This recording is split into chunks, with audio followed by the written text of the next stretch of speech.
अस्सलाम वालेकुम। एसआरई के कोर्स में आज हम डिस्कस करेंगे रिक्वायरमेंट्स मैनेजमेंट प्रॉब्लम्स, मतलब कि रिक्वायरमेंट्स को मैनेज करने में जो हमारे पास प्रॉब्लम्स आ जाती हैं उसको हम डिस्कस करेंगे। ठीक है, तो इसमें हमारे पास पहले आ जाता है कि इनकम्प्लीट रिक्वायरमेंट्स, मतलब कि इनकम्प्लीट रिक्वायरमेंट्स सब होती हैं जब स्टेक होल्डर्स अपनी सारी नीड्स क्लियर नहीं होती हैं या रिक्वायरमेंट्स को एनालिस्ट कंप्लीट इंफॉर्मेशन गैदर नहीं कर पाते। इस वजह से मिसअंडरस्टैंडिंग्स होती हैं और फिर फाइनल प्रोजेक्ट में गैप्स आते हैं। इसका नतीजा ये निकलता है कि अगर रिक्वायरमेंट्स इनकम्प्लीट हो तो डेवलपर्स गलत फीचर्स डेवलपर पर डेवलप कर देते हैं। फिर इससे प्रोजेक्ट में जो रीवर्क हो दोबारा से होता है और जो डिलेज का सबब बनता है। साथ ही जो प्रोजेक्ट की जो टाइमलाइन और जो बजट होता है ना, उसकी एस्टिमेशन में भी फ़र्क आता है।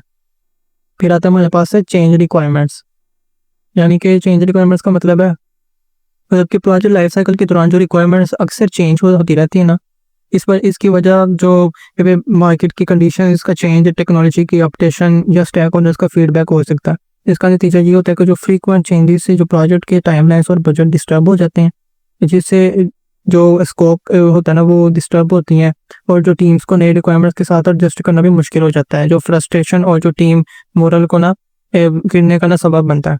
फिर इसका सोल्यूशन ये है कि इस प्रॉब्लम को ना हम एक स्ट्रॉन्ग चेंज में मैनेजमेंट प्रोसेस होना चाहिए। इसमें हम हर जो चेंज की जो इम्पैक्ट एनालिसिस, चेंजेस की प्रायोरिटाइजेशन और जो प्रॉपर डॉक्यूमेंटेशन होती है ना वो शामिल होने चाहिए। स्टेक होल्डर्स के साथ रेगुलर कम्युनिकेशन भी बहुत इंपॉर्टेंट होता है।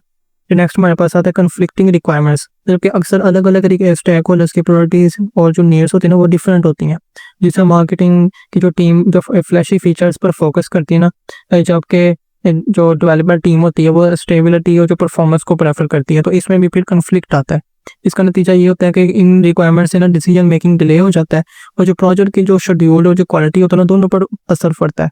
फिर स्टेक होल्डर्स भी जो डिससेटिस्फाई हो जाता है और अगर उनकी प्रायोरिटी को बैलेंस नहीं किया जाता तो वो फिर समझ लें अपनी सेटिस्फेक्शन को शो नहीं करवाते। तो इसका सोल्यूशन ये है कि इस प्रॉब्लम को ना सॉल्व करने के लिए स्टेक होल्डर्स के बीच ओपन जो कम्युनिकेशन को ना प्रमोट करना चाहिए, ताकि सबकी जो कंसर्न्स और जो प्रायोरिटीज है ना उसको समझा जा सके।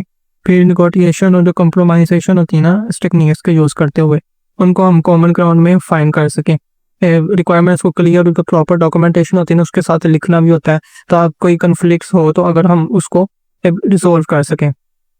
फिर इससे नेक्स्ट हमारे पास आता है स्कोप क्रीप। स्कोप क्रीप तब होता है कि जब प्रोजेक्ट के दौरान एक्स्ट्रा फीचर्स या रिक्वायरमेंट्स भी ना प्रॉपर एवेल्युएशन के ऐड कर लिए जाते हैं। इन चेंजेस का टाइम, कॉस्ट और जो रिसोर्सेज पर इफेक्ट होता है, इसका एनालिसिस भी नहीं किया जाता। फिर इसका नतीजा होता है कि स्कोप क्रीप की वजह से ना प्रोजेक्ट में डिलेस आते हैं। फिर बजट का जो एक्सीड होना होता है वो भी उसका इम्कान होता है और जो कस्टमर की डिससेटिस्फैक्शन भी होती है। इससे प्रोजेक्ट फेलियर का भी रिस्क बढ़ जाता है। इसका सोल्यूशन ये है कि इसकी स्कोप क्रीप को ना कंट्रोल करने के लिए ना स्ट्रिक्ट चेंज जो कंट्रोल प्रोसीजर्स होते हैं ना वो लगाने चाहिए, जहाँ पर नए जो चेंज का प्रॉपर एनालिसिस और अप्रूवल हो। फिर साथ ही जो प्रोजेक्ट की जो बाउंड्रीज होती है ना वो क्लियरली डिफाइन होनी चाहिए और जो स्कोप का जो रेगुलर रिव्यू होता है ना उसका वो भी किया जाना चाहिए, ताकि जो प्रोजेक्ट के गोल्स है ना उसको अलाइनमेंट में लेके जाया जा सके। फिर प्रोजेक्ट जो पुअर कम्युनिकेशन आ जाती है, मतलब कि अगर स्टेक होल्डर्स, प्रोजेक्ट मैनेजमेंट और जो डेवलपमेंट टीम है ना उनके दरमियान जो कम्युनिकेशन है ना वो गैप होगा तो रिक्वायरमेंट्स में ना इंटरप्रिटेशन आती है या उसमें कोई कन्फ्लिक्ट्स आते हैं या मिसअंडरस्टैंडिंग्स आ जाती हैं। इसका नतीजा ये होता है कि जो हमारे पास कम्युनिकेशन होने की वजह से ना एरर्स और जो रीवर्क्स होते हैं ना, जो प्रोजेक्ट का डिले होता है वो अकर होता है। इसका सोल्यूशन ये आ जाता है हमारे पास कि हम जो एक क्लियर जो कम्युनिकेशन चैनल्स को एस्टेब्लिश करें और जो सब स्टेक होल्डर्स के प्रोजेक्ट के जो प्रोग्रेस है ना और जो चेंजेस से अपडेशन करनी होती है उसको हम ब्रोए कार्ड लेके हैं। फिर रिक्वायरमेंट मैनेजमेंट सॉफ्टवेयर जो कोलैबोरेटिव प्लेटफॉर्म्स का यूज़ करके हम कम्युनिकेशन को स्मूथ और इफेक्टिव बनाएं। फिर lack of stakeholder involvement आ जाती है, मतलब कि इशू ये है कि अगर सब रेलेवेंट स्टेक होल्डर्स को रिक्वायरमेंट गैदरिंग और वैलिडेशन प्रोसेस में इन्वॉल्व नहीं किया जाता तो क्रिटिकल जो रिक्वायरमेंट्स मिस हो जाती हैं और जो स्टेक होल्डर्स फाइनल प्रोडक्ट में डिससेटिस्फाइड रहते हैं। फिर इसका नतीजा हमारे पास ये निकलता है कि जो क्रिटिकल रिक्वायरमेंट्स मिस होने की वजह से जो प्रोडक्ट स्टेक होल्डर्स की नीड्स और एक्सपेक्टेशंस को मीट नहीं ना कर पाती।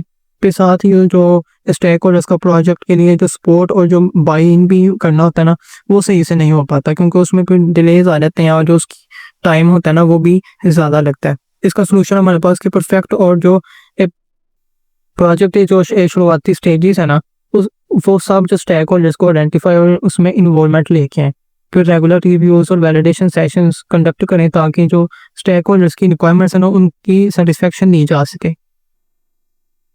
तो नेक्स्ट हमारे पास आता है अनक्लियर रिक्वायरमेंट्स मैनेजमेंट प्रोसेस। मतलब कि अगर इसका इशू ये है कि अगर रिक्वायरमेंट्स मैनेजमेंट का प्रोसेस प्रॉपर्ली डिफाइंड, डॉक्यूमेंटेड या कंसिस्टेंटली फॉलो नहीं ना किया जाता तो टीम में कन्फ्यूजन और एरर्स का रिस्क बढ़ जाता है। इसका नतीजा ये होता है कि अनक्लियर जो प्रोसेस की वजह से ना इनकन्सिस्टेंसी अकर होती है, एरर्स आते हैं, फिर लैक ऑफ अकाउंटेबिलिटी होती है। साथ ही जो रिक्वायरमेंट्स और उनकी जो चेंजेस होती है ना उनको इफेक्टिवली ट्रैक करने में भी मुश्किल आती है। इसका सलूशन ये है कि एक क्लियर और स्टैंडर्डाइज जो रिक्वायरमेंट होती है ना मैनेजमेंट प्रोसेस उसको स्टैब्लिश किया जाता है कि जो रोल्स, जो उसकी रिस्पॉन्सिबिलिटीज़ और प्रोसीजर्स है ना उसको डिफाइन करती है। टीम मेंबर्स को जो प्रॉपर ट्रेनिंग और सपोर्ट प्रोवाइड करती है ताकि प्रोसेस को अच्छे से समझकर फॉलो किया जा सके। तो ये सारी चीज़ें हमारे पास आ जाती हैं। रिक्वायरमेंट वैलिडेशन, जो रिक्वायरमेंट्स कैपिंग नहीं है, जो भी इसका जो पूरा प्रोसेस है इसकी प्रॉब्लम्स के हवाले से। Thank you.